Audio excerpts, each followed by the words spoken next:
Hey folks, this is Rhykker with a video review on the latest Dungeons & Dragons supplement, Xanathar's Guide to Everything. Now, it's been quite a long time since we've made a Dungeons & Dragons video, but something some of you may not realize is that this channel started off as a Dungeons & Dragons channel. That was before Diablo 3 came out. And throughout most of my life, ever since I was about 12 years old, Dungeons & Dragons has been my main hobby passion. It's been my favorite game, more so than Diablo. In fact, Diablo 2, which I was a big fan of, served as my gateway into Dungeons & Dragons, because my very first D&D experience was through a boxed set of a Diablo 2 themed Dungeons & Dragons adventure, and we've actually played that on stream once. You can check out that video over there. And it's been quite some time since we've made a Dungeons & Dragons video, but Wizards of the Coast was kind enough to send me a review copy of Xanathar's Guide to Everything.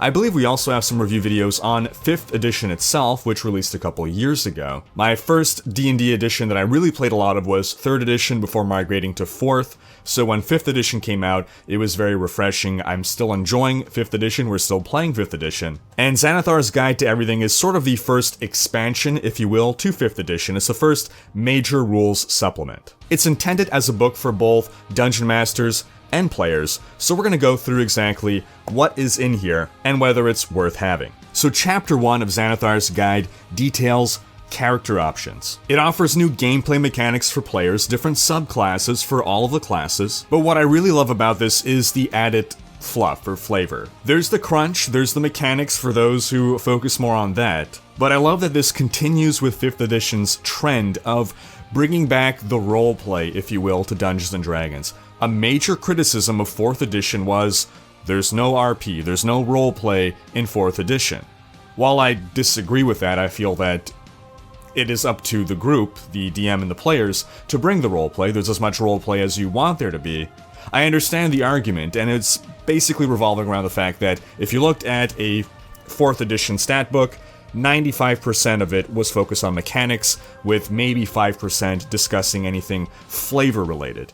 Whereas in 5th edition, it brings a lot more pages dedicated to flavors. So in 4th edition, if you're just looking at the division of flavor to mechanics, it would give the impression to a new player that, oh, Dungeons & Dragons isn't really about role-playing, it's mostly just a miniatures combat simulator. So 5th edition brings back a lot more flavor, and a lot of that comes in the shape of tables to roll on. We're tabletop RPG players, we love rolling our dice. So apart from just including write-ups of additional lore on the classes, what you also see are tables for things that could be important to that class. So for instance, for a barbarian, you have one table to roll on for personal totems, one for tattoos, one for superstition. So as a personal totem, my barbarian might have a necklace made from the claws of a young cave bear that I slew single-handedly as a child. And I might have a tattoo that is the antlers of an elk that are inked across my back. And a superstition that I might hold, being a barbarian, is that dwarves have lost their spirits and are almost like the undead. That's why they live underground. Now, what I love about these tables is that they're more of a springboard. You could use them, you could just straight up roll on them and randomly determine something, but for a player, what I would do as a player would be to look at the options presented and then either pick one of those or come up with my own. Use it as a source of inspiration. What I like most about this is that it gets us thinking. It gets us thinking about creating deeper characters. An example for the bard is a table of embarrassments that you've suffered in your career. For instance, the time on stage when your wig caught fire and you threw it down, which set the stage on fire. It's all great flavor and lore things that help you think more about your character's background and just make an overall more interesting character. Then toward the end of this chapter, you have the This Is Your Life section, which helps you flesh out your background, which includes, again, tables to roll on, but it's not presented as a set of rules, but rather something to use as inspiration. Tables to determine your parents, your birthplace, your siblings, your birth order, how wealthy your family was, your childhood memories. And this calls back to a book that I really enjoyed in, I think it was 3rd edition. And I just found it a great source of adding richness to your character background. So I love that this is included in somewhat of an abridged form in Xanathar's guide. It goes way deeper than what I've described, and really helps you build out a fully fleshed out, deep, rich backstory. And then back to those who like the crunch, the mechanics, there are racial feats at the end as well. And that takes us to Chapter 2, which is Dungeon Master's Tools. You can't read that, but that's okay. You can trust me. Now, this chapter starts with some optional rules, things to help flesh out situations that aren't fully covered by the existing rules. For instance, rate of falling. We know how much damage you take from falling, but it's not really clear by the established rules how quickly you fall. So across a variety of topics, we have these optional rules that are a little bit more in-depth, a little bit more complex than if you want to just keep something simple and not think about it too hard. But it's definitely nice to have these as options. It's sort of up to your group and your DMing style, whether you want to adopt this at a degree of complexity. There's also more rules on how to apply area of effects on a grid for those who want to play grid-based combat. Historically with my groups, we've always played with grid-based combat, but 5th edition was the first time that I went gridless, and I must say that I'm enjoying the freedom that it affords. But for those who like to adhere to that combat grid, like to have your little miniatures, we've got additional rules on how to handle that. Then we have some additional guidelines on encounter building, or rather alternative guidelines. I do like the guidelines it presents on a solo monster challenge.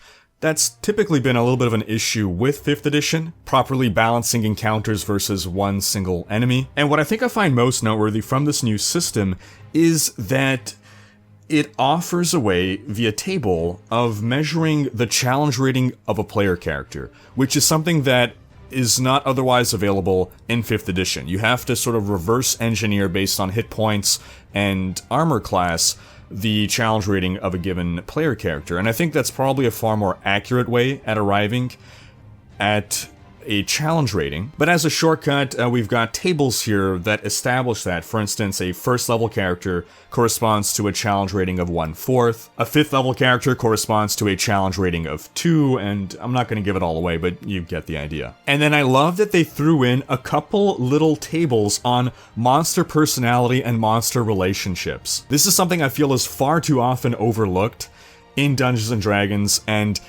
it helps you think more of the monsters as entities, beings with sentience. Because, for instance, one of the monsters might be cowardly, that's going to be more eager to surrender. One might be brave and stands its ground. One might be a fanatic, ready to die fighting. And then the interrelationships, you might have one that is worshipped by the others, and the others will die for him. You might have one that's an outcast. No one's gonna bother trying to protect him or save him. What I like about this is that it helps give Dungeon Masters the idea that you can tell a story, a narrative, in a combat encounter.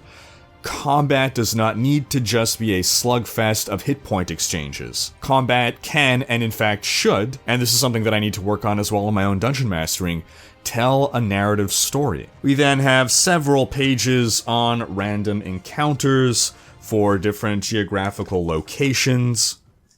This is many pages. This is many pages. Oh boy. This is a lot of pages. And we're going. And we're going.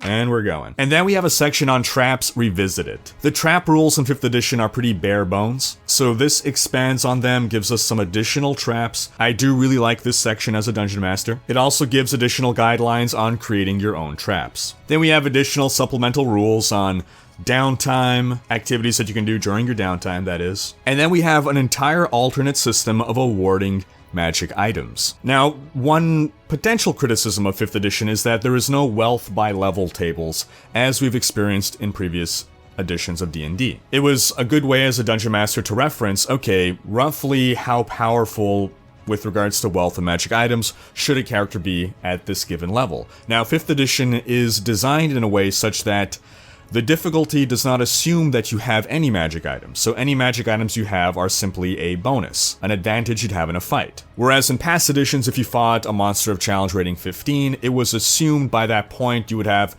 X number of bonuses for magic items. So if you ran a campaign that was stingy on magic items, then CR 15 would be far deadlier than the rules intended. 5th edition instead basically just had random tables for awarding loot with no guidelines whatsoever on how much how many items, really, or very sparse guidelines on how many magic items any character should have at any given point.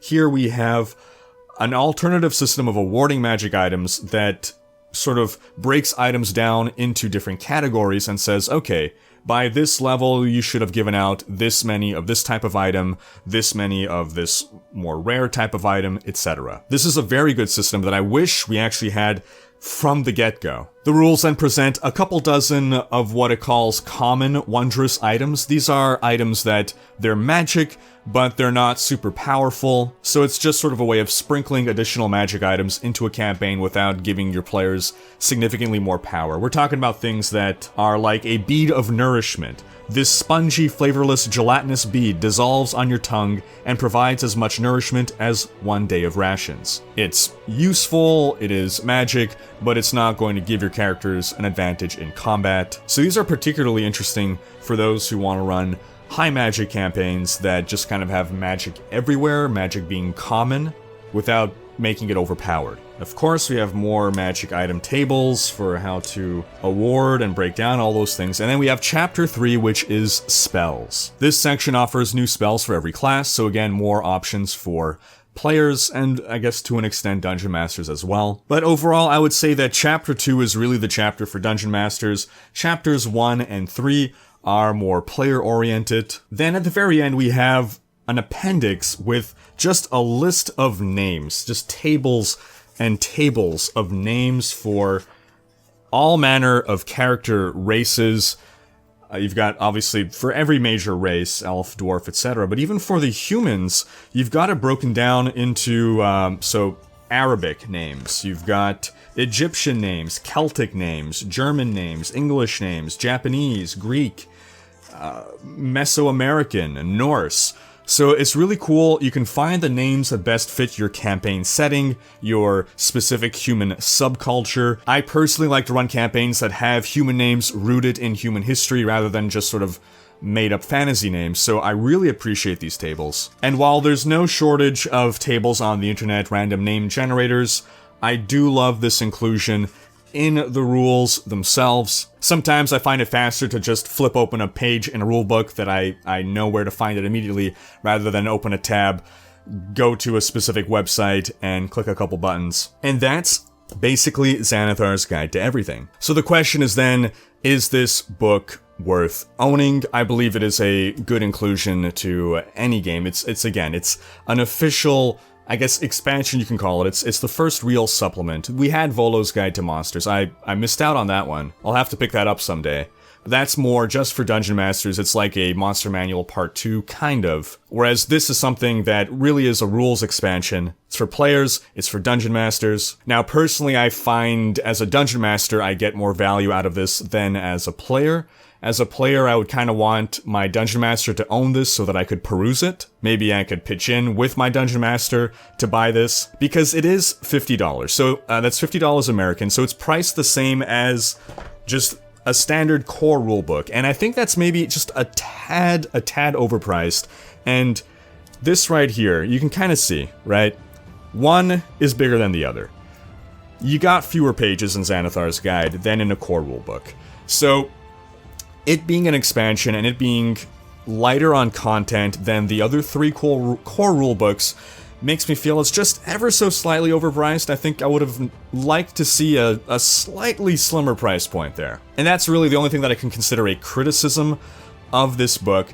Again, I think it's great. It's got great stuff inside. Whether you like fluff or crunch, it's got both in there for you. I hope I gave a fair idea of the balance between those two and whether or not the contents of this are worth owning for you personally. As a Dungeon Master, I'm happy to have this. I bring this with me to my games now. And Xanathar's Guide to Everything is also available in Fantasy Grounds, which is a virtual tabletop application. This is actually now my virtual tabletop of choice. I've messed around with a lot of virtual tabletops in the past. I used MapTool for the longest time because as a broke college student, MapTool was free, but it was a huge hassle to work with. Fantasy Grounds just works. Yes, you gotta pay for it, but I found it to be a wonderful compendium of information. It's a great way to store and have easy access to all the rules. This is also a tool now that I bring to every gaming session. It's become my DM screen. We did a live stream using Fantasy Grounds of a Diablo 2 themed Dungeons & Dragons adventure. I'm going to link to that in the description below. It's on the Twitch channel. But Fantasy Grounds is a great tool to have whether you want to just play remotely or whether you want to use it as a tool to bring to your live game sessions.